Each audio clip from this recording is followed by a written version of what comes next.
franchise avec votre invité Adrien, Éric Ciotti, Bonjour, président des Éric Ciotti. Républicains. On va parler dans un instant de la grève à la SNCF, bien sûr. Mais d'abord, ôtez-moi d'un doute, il y a un mois, vous disiez que Rachida Dati ne faisait plus partie des Républicains. C'est le cas. Vous l'avez bien exclu entre-temps? C'est le cas, il n'y a pas Vous besoin l'avez d'exclusion, elle n'est plus adhérente des Républicains. Ah, elle dit l'inverse, elle dit je suis toujours à LR, j'attends mon EQTF d'Éric Ciotti. Elle a dit ça, en 2024, elle n'est plus membre des Républicains, il n'y a pas d'ambiguïté. Sans qu'il y ait eu de Vous savez, procédure, sans qu'il y ait eu d'exclusion, sans qu'il y ait eu de vous savez, décision. pour être membre d'un parti politique, il faut y adhérer. Elle n'est plus adhérente en 2024, donc il n'y a pas besoin de procédure particulière.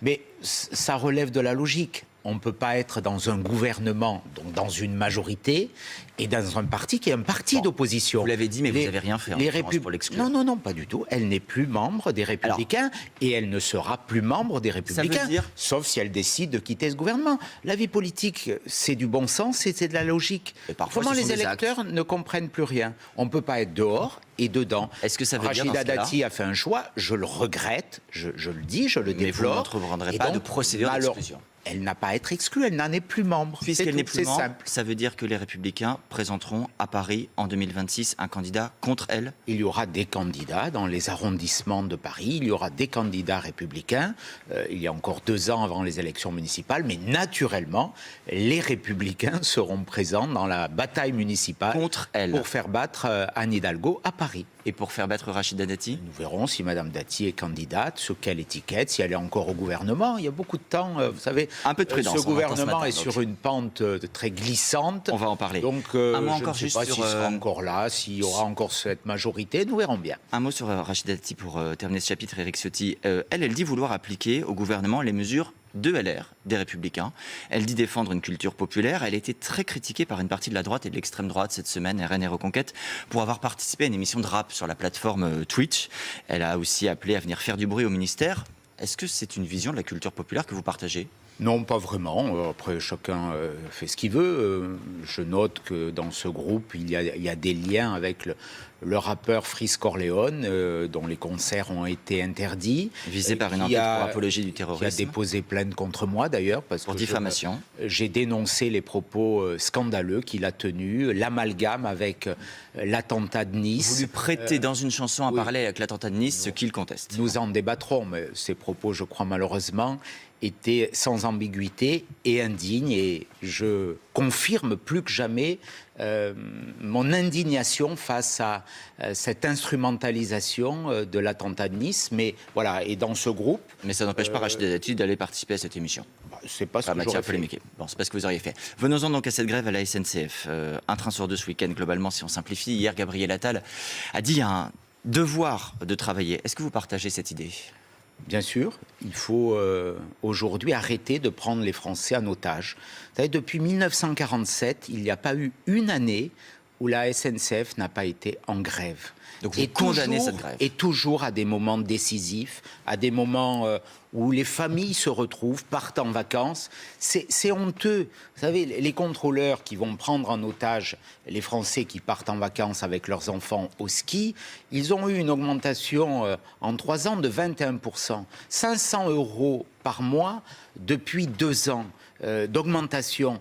Donc cette surenchère permanente, à un moment, il faut arrêter. Mais vous êtes Ils ne se rendent parlementaire. pas compte du mal qu'ils font à cette entreprise nationale auquel les Français sont attachés. Vous êtes parlementaire. Ils détruisent leur entreprise. Il y a des propositions. Et ils sont indignes vis-à-vis des Français. Il y a des propositions. Les sénateurs centristes disent on pourrait octroyer au gouvernement un quota de 60 jours où la grève serait interdite à répartir sur l'année. Il y a des sénateurs LR qui disent qu'il faut interdire la grève pendant les vacances scolaires ou les départs, les retours. C'est fait en Italie notamment. C'est calé sur les jours fériés et les fêtes religieuses en Italie. Face à ces blocages, face à ces indignités, il faut aller plus loin, sénateur. Mais il y a une solution vraiment, parce que là on se paye de mots en se disant c'est pas bien. Tabarot a porté des propositions. Nous allons aujourd'hui très clairement poser des textes législatifs pour encadrer. Nous l'avions déjà fait avec limiter le droit de grève. Minimum, mais là, il y a cette surenchère et elle est insupportable. Et il faut arrêter, il faut dire stop. Mais c'est trop tard pour ce week-end. Il week-end. faut dire stop à ceux qui prennent en otage les Français. Oui, pour ce week-end, il n'y a pas de solution pour le coup. Voilà, j'appelle ceux qui bloquent à leur conscience, à leur responsabilité, voilà, qu'ils se regardent un peu dans la glace par rapport à ce qu'ils font. L'autre pression du moment qui pèse sur le gouvernement, c'est bien sûr celle des agriculteurs. Le Premier ministre sera encore sur le terrain à leur côté ce matin. Vous aviez été très critiqué pour votre proposition d'un revenu minimum à 1 500 €. Les agriculteurs veulent que leur travail paie et pas des allocations. C'était une erreur. Ce n'était pas des allocations, c'est pas des erreurs. C'est un revenu minimum. Un revenu minimum, ça veut dire qu'on donne 1 500. Non. Vous avez changé, vous avez rétro-pédalé. Non, mais vous interprétez les choses. Vous savez, aujourd'hui, un agriculteur travaille en moyenne 50 heures par semaine. Et beaucoup travaillent 2 fois 35 heures. Et 90% travaillent tous les week-ends. Les agriculteurs sont ceux qui travaillent le plus et qui gagnent le moins. Moi, ce que je dis, c'est qu'aucun agriculteur qui travaille autant, qui porte autant un enjeu de souveraineté alimentaire, mais pas par un revenu minimum, gagner moins de 1 500 €. On est d'accord pour dire ça. Voilà. Voilà, donc je vous en donne acte. Ensuite, comment on y arrive? On y arrive par une baisse des charges, des impôts, par le fait que les primes de la PAC soient versées et pas bloquées comme elles le sont par le gouvernement. Oui, mais pourquoi il y a eu ce mouvement? Juste un mot. Parce que ce n'était pas fait, donc il faut... Éric Ciotti. Mais cette problématique, et les Républicains veulent porter ce message. Alors justement, aux Européennes, les Français doivent gagner plus. Vous aurez bien... Et ceux qui travaillent Éric doivent Ciotti. pouvoir... par le salaire, par la rémunération, les chefs d'entreprise, par leur revenu, gagner plus. Aux Européennes, vous aurez bien en numéro 2 sur la liste une agricultrice, comme on le lit dans la presse, une céréalière du Tarn, Céline Imard, derrière François-Xavier Bellamy? Nous vous le dirons dans quelques jours.